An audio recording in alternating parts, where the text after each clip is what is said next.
अभी मैं एक प्रॉब्लम को डिस्कस करूंगा। इस प्रॉब्लम को जेईई मेन 2019 में पूछा गया है। देखिए क्वेश्चन आपका क्या है, two blocks A and B of masses, यानी यहां पे देखिए टू ब्लॉक्स है। ब्लॉक ए का मास प्रॉब्लम में 1 kg आपका दिया गया है, ब्लॉक बी का मास प्रॉब्लम में आपका 3 kg दिया गया है। Are kept on the table as shown in the figure. तो देखिए यही हमारा आपका टेबल है। इस टेबल के ऊपर आपका ब्लॉक बी को रखा गया है और ब्लॉक बी के ऊपर आपका ब्लॉक ए है। इस प्रॉब्लम में देखिए और आपका फर्दर क्या इंफॉर्मेशन दिया गया है, the coefficient of friction between A and B, यानी कहने का मतलब ब्लॉक बी का टॉप सरफेस और ब्लॉक ए का जो आपका बॉटम मोस्ट सरफेस है, ये आपका क्या है, रफ है। और इन दोनों सरफेसेस के लिए कोफिशिएंट ऑफ फ्रिक्शन का वैल्यू प्रॉब्लम में दिया गया है। तो हम लोग मान लेते हैं कि ब्लॉक ए और ब्लॉक बी के बीच में जो कोफिशिएंट ऑफ फ्रिक्शन है, इसको यहां पर हम लोग μ1 से डिनोट करते हैं और μ1 का वैल्यू प्रॉब्लम में आपका 0.2 दिया गया है। लेकिन यहां पर देखिए क्या है कि ये मेंशन नहीं है कि जो कोफिशिएंट ऑफ फ्रिक्शन हमारा है वो कोफिशिएंट ऑफ स्टैटिक फ्रिक्शन का वैल्यू है या कोफिशिएंट ऑफ काइनेटिक फ्रिक्शन का वैल्यू है। तो जब प्रॉब्लम में सिंपली आपका कोफिशिएंट ऑफ फ्रिक्शन आपका लिखा हुआ रहे, तब इससे हम लोगों को यह समझ लेना है कि coefficient of static friction and coefficient of kinetic friction दोनों का वैल्यू आपका एक ही होगा और वो वैल्यू आपका इक्वल हो जाएगा आपका कोफिशिएंट ऑफ फ्रिक्शन के बराबर। इसके बाद देखिए क्या है कि between B and the surface of the table, यानी यहां पर जो टेबल का जो सरफेस है, टेबल का टॉप सरफेस और ब्लॉक बी का बॉटम मोस्ट सरफेस, ये भी आपका रफ है। और इस सरफेस के लिए, इन दोनों सरफेसेस के लिए, टेबल का टॉप मोस्ट सरफेस और ब्लॉक बी के बॉटम मोस्ट सरफेस के लिए कोफिशिएंट ऑफ फ्रिक्शन यानी हम लोग μ2 मान लेते हैं और इस μ2 का वैल्यू आपका प्रॉब्लम में आपका दिया गया है आपका 0.2। अब देखिए यहां पर पूछा क्या जा रहा है, the maximum force F that can be applied on B horizontally, यानी जो फोर्स आपका एफ है ये बी पर हॉरिजॉन्टली आपका अप्लाई यहां पर आपका किया जा रहा है। तो इस एफ का मैक्सिमम वैल्यू हम लोगों को यहां पर कैलकुलेट करना है, so that the block A does not slide over the block B, यानी यहां पर ये कंडीशन आपका दिया गया है कि ब्लॉक ए आपका ब्लॉक बी के ऊपर आपका स्लाइड आपका नहीं कर रहा है। तो उस कंडीशन में एफ का मैक्सिमम वैल्यू हम लोगों को कैलकुलेट करना है, यानी यहां पर एफ का मैक्सिमम वैल्यू आपको कैलकुलेट करना है अंडर दिस कंडीशन कि ब्लॉक ए आपका ब्लॉक बी पर आपका स्लाइड आपका नहीं कर रहा है। इसका मतलब आपको यह समझना है कि ब्लॉक ए ब्लॉक बी के रिस्पेक्ट में आपका रेस्ट में है। तो इसका मतलब हम लोगों को यहां पर यह समझना है कि जब आपका ब्लॉक बी के ऊपर जब फोर्स को आपका अप्लाई किया जाएगा यहां पर, और ब्लॉक बी जब इस टेबल के ऊपर आपका मूव करने लगेगा, तो उस कंडीशन में ब्लॉक बी के रिस्पेक्ट में ब्लॉक ए आपका रेस्ट में है, यानी कहने का मतलब ब्लॉक बी के ऊपर आपका ब्लॉक ए आपका स्लाइड आपका नहीं कर रहा है। तो यहां पर देखिए आप इस चीज को समझिए कि अगर ब्लॉक बी के रिस्पेक्ट में अगर आपका ब्लॉक ए आपका रेस्ट में है, यानी ब्लॉक बी के ऊपर अगर ब्लॉक ए आपका स्लाइड नहीं कर रहा है, तो उस कंडीशन में block A and block B both blocks आपका टुवार्ड्स राइट साइड, यानी जिधर आपका फोर्स को अप्लाई किया जाएगा उधर ही बोथ ब्लॉक्स आपका सेम एक्सेलरेशन से आपका मूव करेगा। यानी कहने का मतलब ब्लॉक ए का वही एक्सेलरेशन होगा जो आपका ब्लॉक बी का एक्सेलरेशन होगा, और इसको हम लोग यहां पर स्मॉल ए हम लोग मान लेते हैं।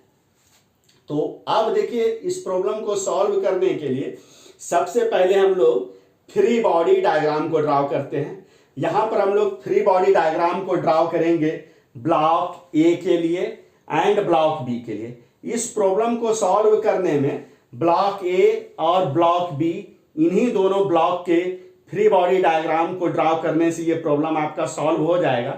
लेकिन आपको अच्छे से फिजिक्स का कॉन्सेप्ट क्लियर समझ में आ सके, इसके लिए हम लोग यहाँ पे टेबल का भी आपको फ्री बॉडी डायग्राम को ड्रॉ करके मैं आपको दिखाऊंगा, ताकि आपको ये समझ में आ सके कि टेबल के ऊपर भी कौन कौन सा फोर्सेस आपका लगेगा। तो देखिए यहाँ पर क्या है कि F B D of block A, यहां पर देखिए क्या है एफ बी डी ऑफ आपका ब्लॉक बी। इसके बाद देखिए यहां पर क्या है F B D of table. F B D का मतलब देखिए एफ बी डी का मतलब आपको यहां पर समझना है free body diagram, free body diagram. तो देखिए जब भी किसी भी बॉडी के लिए फ्री बॉडी डायग्राम को ड्रॉ किया जाता है तो उस बॉडी के ऊपर ऑल द फोर्सेस को दिखाया जाता है कि उस बॉडी के ऊपर कौन कौन सा फोर्स लग रहा है, और साथ ही साथ हम लोग उस बॉडी के एक्सेलरेशन के भी डायरेक्शन को हम लोग दिखाते हैं। तो फ्री बॉडी डायग्राम में सिंपली हम लोग इतना ही हम लोग काम करते हैं। तो देखिए यहां पर क्या है, यहां पर हम लोग ब्लॉक ए को ड्रॉ कर देते हैं, दिस इज ब्लॉक ए। यहां पर हम लोग ब्लॉक बी को हम लोग ड्रॉ कर देते हैं, यहां पर हम लोग टेबल को हम लोग ड्रॉ कर देते हैं। तीनों को देखिए हमने एक साथ ड्रॉ इसलिए किया है यहां पर ताकि आपको अच्छे से क्लियरली पता चल सके कि किस पर कौन कौन सा फोर्स आपका लग रहा है।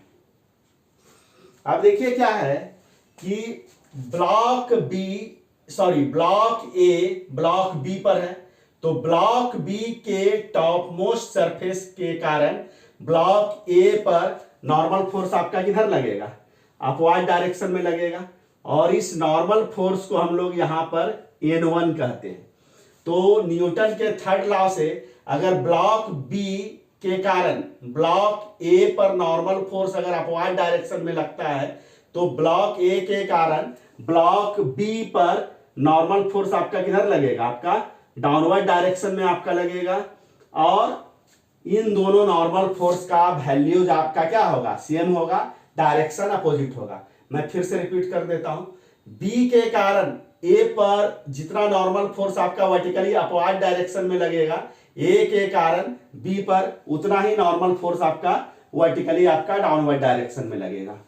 इसके बाद देखिए, इसके बाद ए पर और कौन सा फोर्स लगेगा, ए पर देखिए अर्थ के कारण ग्रेविटेशनल फोर्स ए पर किधर लगेगा, आपका वर्टिकली डाउनवर्ड डायरेक्शन में। यही आपका क्या हो गया, आपका AG।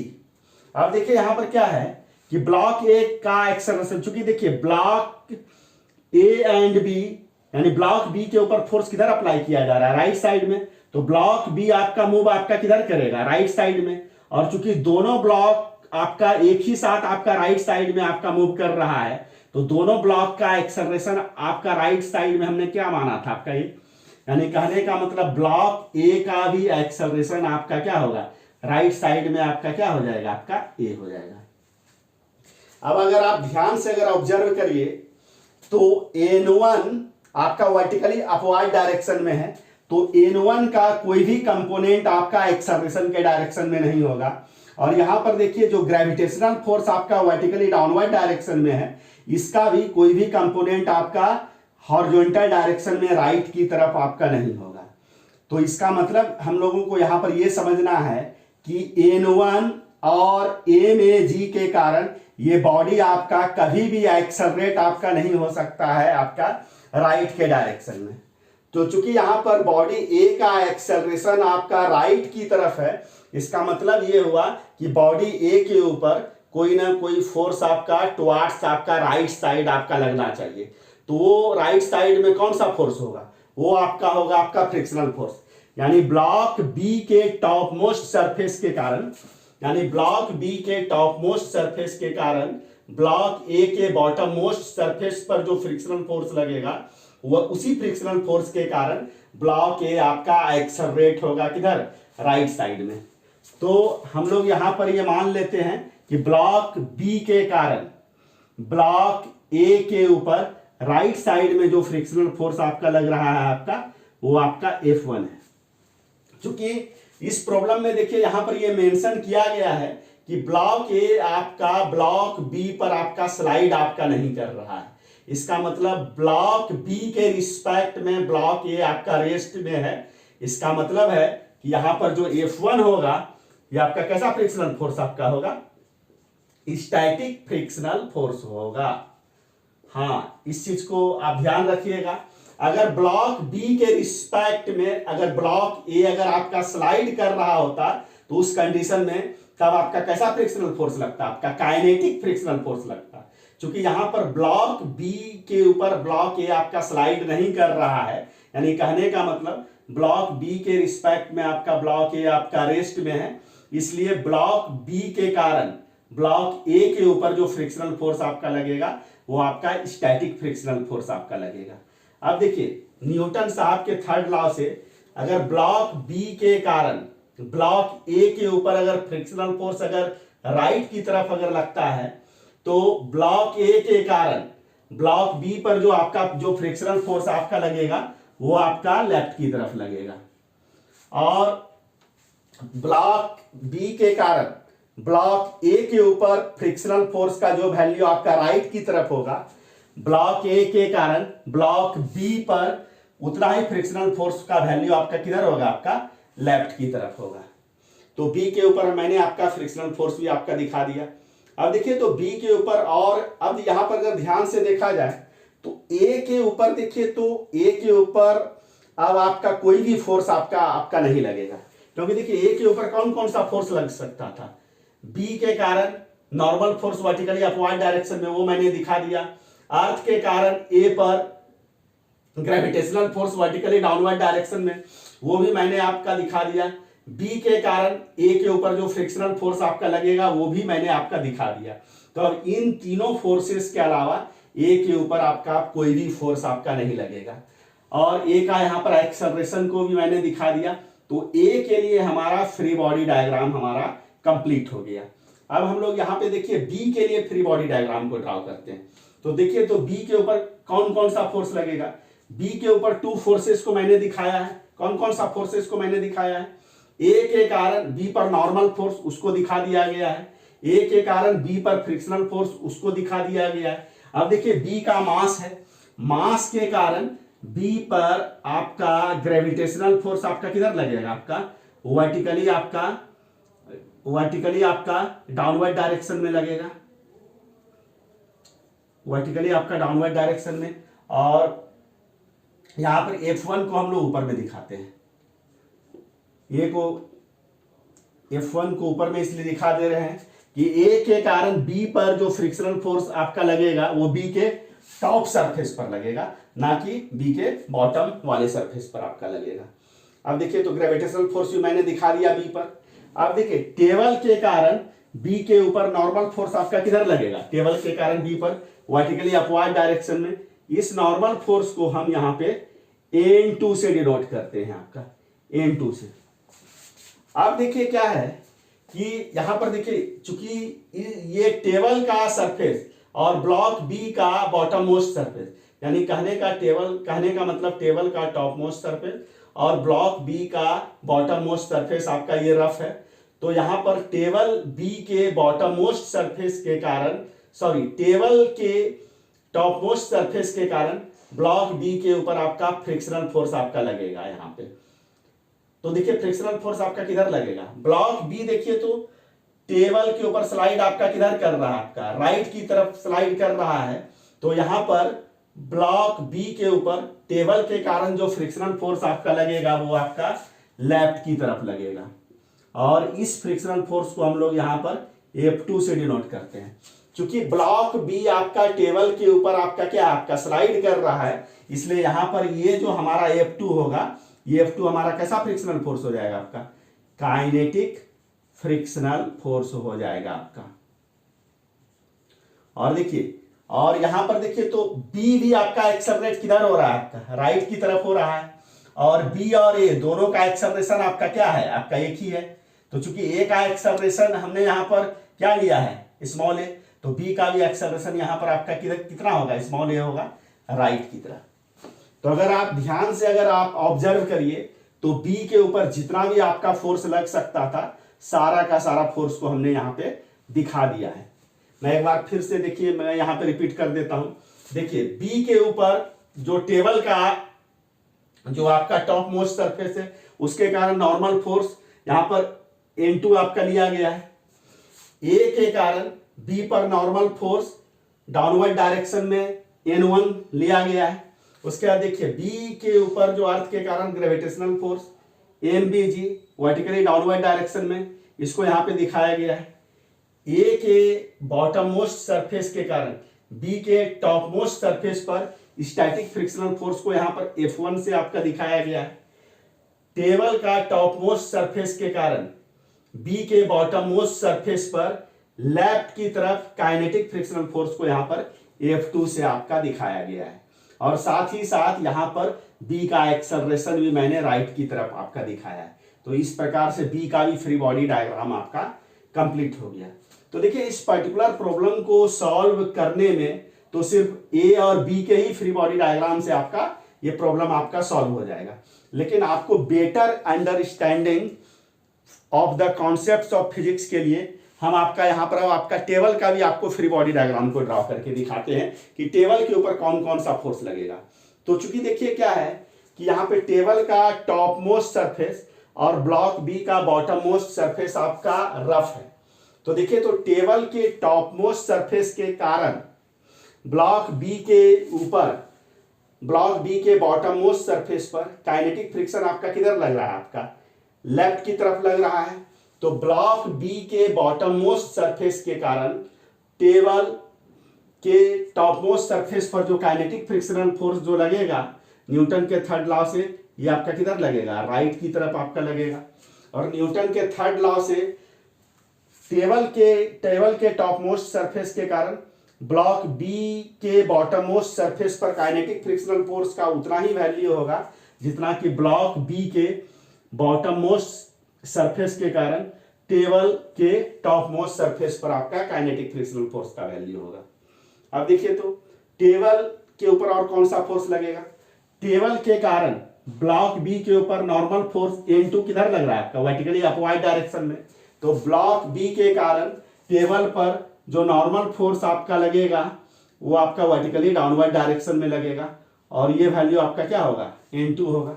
क्योंकि टेबल के कारण बी के ऊपर नॉर्मल फोर्स अपवर्ड डायरेक्शन में N2 लग रहा है, तो बी के कारण टेबल पर डाउनवर्ड डायरेक्शन में भी नॉर्मल फोर्स आपका कितना लगेगा, आपका N2 ही लगेगा। और देखिए तो अगर टेबल का अगर मास अगर m डैश होता तो अर्थ के कारण ग्रेविटेशनल फोर्स आपका m डैश जी आपका किधर लगता, आपका डाउनवर्ड डायरेक्शन में आपका लगता। अब देखिए टेबल अगर अर्थ के सरफेस पर है तो अर्थ के सरफेस के कारण इस टेबल के पर आपका एक नॉर्मल फोर्स भी लगेगा, क्योंकि टेबल का जो आपका फुट होगा वो आपका कहाँ होगा, अर्थ के सरफेस पर होगा। तो अर्थ के सरफेस के कारण टेबल के ऊपर जो नॉर्मल फोर्स लग रहा है उस नॉर्मल फोर्स को यहां पर हम लोग n डैश से दिखाते हैं। अब आपका देखिए क्या है, अब यहां पर देखिए तो n डैश है, N2 है और m डैश जी है। ये तीनों का तीनों आपका क्या है, वर्टिकल आपका लाइन पर है। लेकिन अगर F2 को देखिए तो F2 आपका जो काइनेटिक फ्रिक्शनल फोर्स है ये आपका किधर है, आपका राइट की तरफ है। तो अगर मान के चलिए अगर इस F2 के कारण अगर ये टेबल अगर अर्थ के सरफेस पर अगर आपका मूव करने लगे तो उस कंडीशन में टेबल के फुट पर आपका जो काइनेटिक फ्रिक्शनल फोर्स जो आपका लगेगा वो आपका लेफ्ट की तरफ लगेगा। लेकिन अगर इस F2 के कारण टेबल अगर अर्थ के सरफेस के ऊपर अगर मूव नहीं कर रहा है तो उस कंडीशन में टेबल के फुट पर लेफ्ट की तरफ आपका कैसा फ्रिक्शनल फोर्स आपका लगेगा, स्टैटिक फ्रिक्शनल फोर्स लगेगा। और उसी स्टैटिक फ्रिक्शनल फोर्स के कारण आपका क्या होगा, ये टेबल आपका रेस्ट में आपका रहेगा। तो इस चीज को ध्यान में आपको रखना है कि अगर हम लोग अर्थ के सरफेस को अगर रफ मान लें तो उस कंडीशन में अर्थ के सरफेस के कारण टेबल के फुट पर आपका काइनेटिक फ्रिक्शनल फोर्स भी लग सकता है, या स्टैटिक फ्रिक्शनल फोर्स भी लग सकता है। वो इस बात पे डिपेंड करेगा कि अर्थ के सरफेस पर आपका टेबल आपका रेस्ट में है या अर्थ के सरफेस पर आपका टेबल आपका मूव कर रहा है। अगर अर्थ के सरफेस पर अगर टेबल अगर मूव करेगा राइट की तरफ, तो टेबल के फुट पर काइनेटिक फ्रिक्शनल फोर्स आपका किधर लगेगा, आपका लेफ्ट की तरफ लगेगा। लेकिन अगर अर्थ के सरफेस पर अगर ये टेबल आपका रेस्ट में है, तो उस कंडीशन में इस टेबल को रेस्ट में रखने के लिए अर्थ के सरफेस के कारण टेबल के फुट पर लेफ्ट की तरफ स्टैटिक फ्रिक्शनल फोर्स लगेगा, और उस स्टैटिक फ्रिक्शनल फोर्स का वैल्यू आपका उतना ही होगा जितना कि आपका F2 का वैल्यू होगा।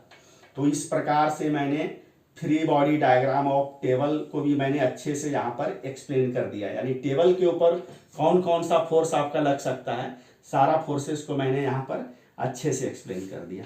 अब देखिए, अब हम लोग इस प्रॉब्लम पर आते हैं।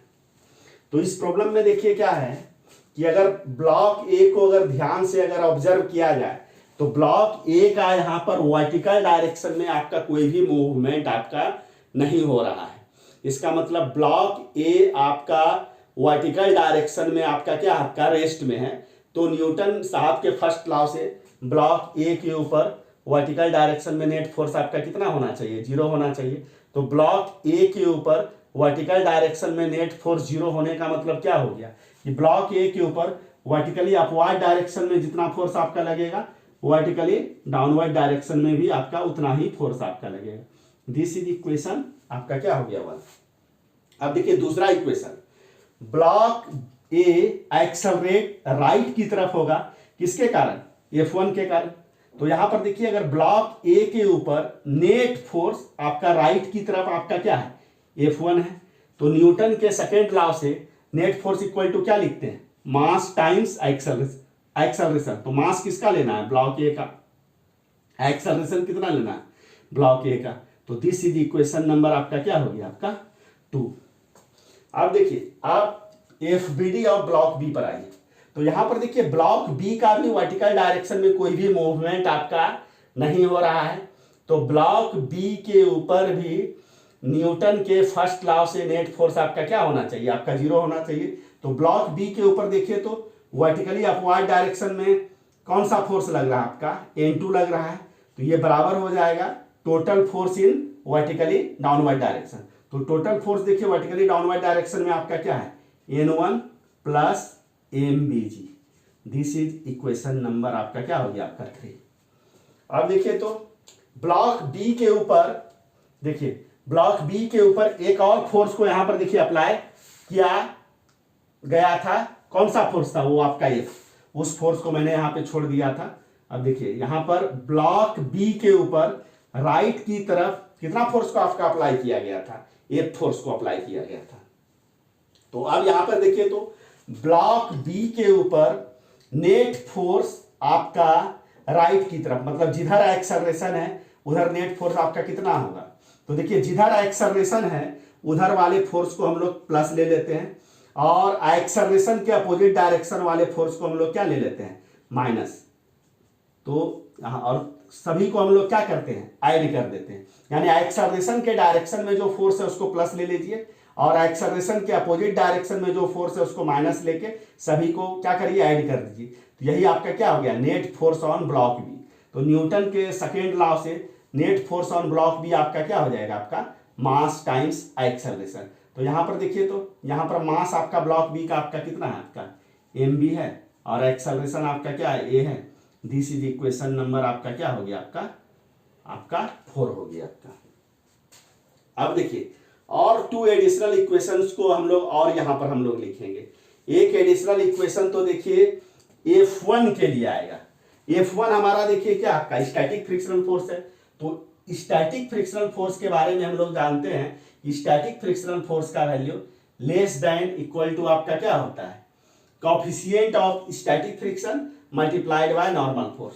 तो देखिए, स्टैटिक फ्रिक्शन बी और ए के बीच में लग रहा है ना, तो बी और ए के बीच में कोएफिशिएंट ऑफ स्टैटिक फ्रिक्शन का वैल्यू आपका क्या है, μ1 है।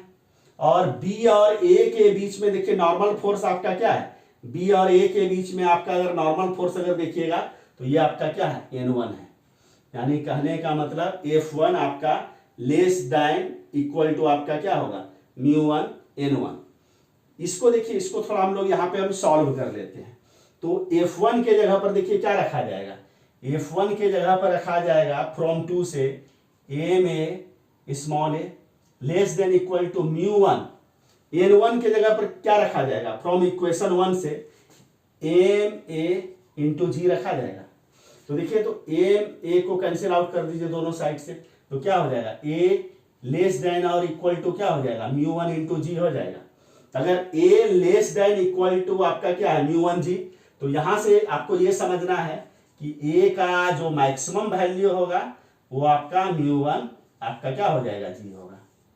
यानी कहने का मतलब ये हुआ कि block A and block B दोनों आपका एक साथ आपका मूव करे, यानी ब्लॉक B के ऊपर ब्लॉक A आपका स्लाइड नहीं करे। इसके लिए ब्लॉक A और ब्लॉक B का जो एक्सेलरेशन का मैक्सिमम वैल्यू होना चाहिए वो μ1 मल्टीप्लाइड बाय जी होना चाहिए।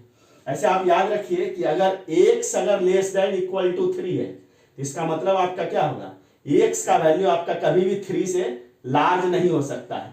इसका मतलब x का मैक्सिमम वैल्यू यहाँ पर क्या हो गया आपका 3 हो गया। उसी ढंग से अगर a लेस देन और इक्वल टू आपका μ1 जी है, इसका मतलब यहाँ पर a का मैक्सिमम वैल्यू आपका क्या हो गया μ1 जी हो गया। ये बहुत आपका इंपॉर्टेंट रिजल्ट है, इस रिजल्ट को हम लोग आगे हम लोग यूज करेंगे। अब आप देखिए, तो अब अगर आप देखिए हम लोग क्या करते हैं इक्वेशन, अब देखिए काइनेटिक फ्रिक्शनल फोर्स, यहां पर देखिए तो काइनेटिक फ्रिक्शनल फोर्स आपका क्या है F2 है। तो देखिए तो F2 को देखिए क्या लिखा जा सकता है, काइनेटिक फ्रिक्शनल फोर्स देखिए किसके किसके बीच में ऑपरेट हो रहा है, टेबल और ब्लॉक बी के बीच में ऑपरेट हो रहा है।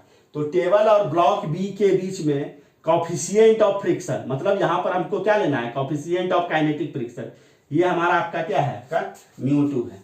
तो F2 इक्वल टू क्या हो जाएगा μ2 इंटू नॉर्मल रिएक्शन। तो नॉर्मल रिएक्शन किसके किसके बीच में लेना है, नॉर्मल रिएक्शन हम लोगों को लेना है टेबल और ब्लॉक बी के बीच में।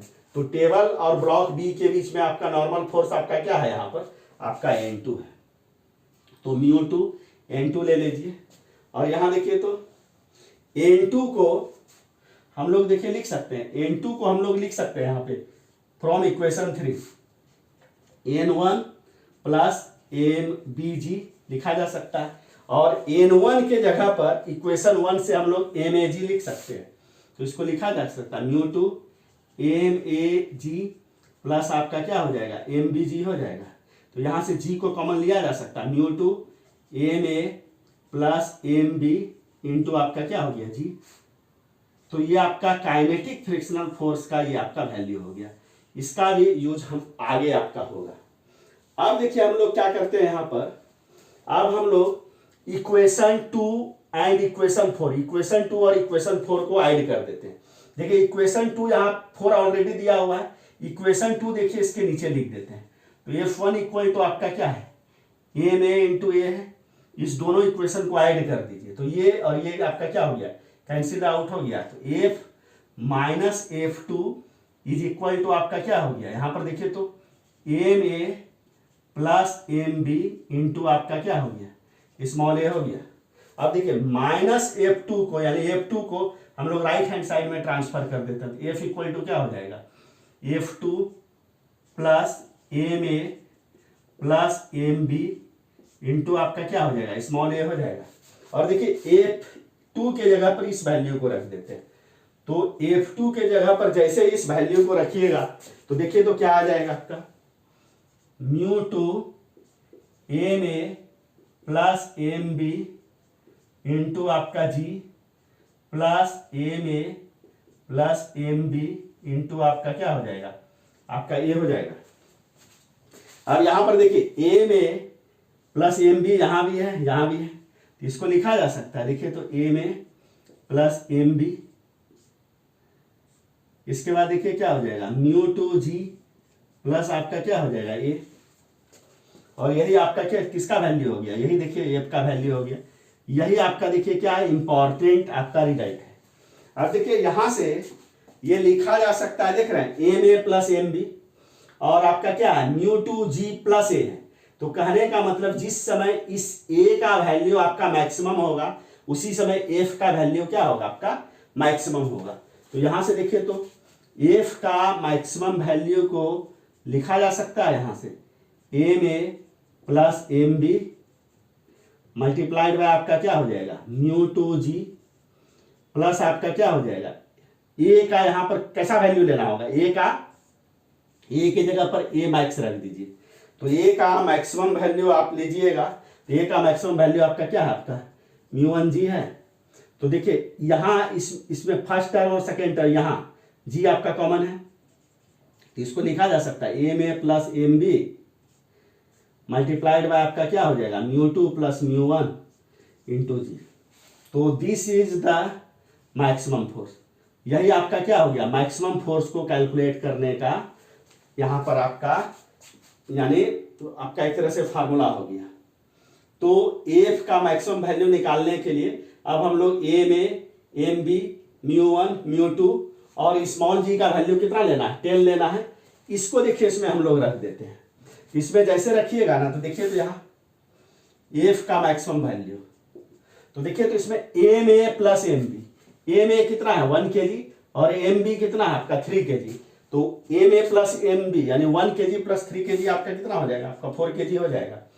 Mu two plus mu one, mu two plus mu one तो 0.2 प्लस 0.2 कितना हो जाएगा आपका 0.4 हो जाएगा।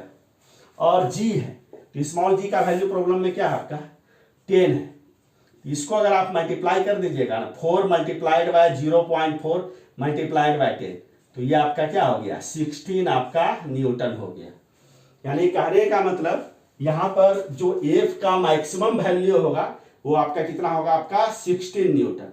यानी कहने का मतलब ब्लॉक बी के ऊपर आप ज्यादा से ज्यादा आप 16 न्यूटन का फोर्स को आप अप्लाई कर सकते हैं और इस फोर्स के लिए ब्लॉक बी के ऊपर आपका ब्लॉक ए आपका स्लाइड आपका नहीं करेगा। लेकिन यहां पर एफ का वैल्यू अगर 16 न्यूटन से अगर लार्ज हो गया तो उस कंडीशन में ब्लॉक बी के ऊपर ब्लॉक ए आपका स्लाइड या स्लिप करने लगेगा।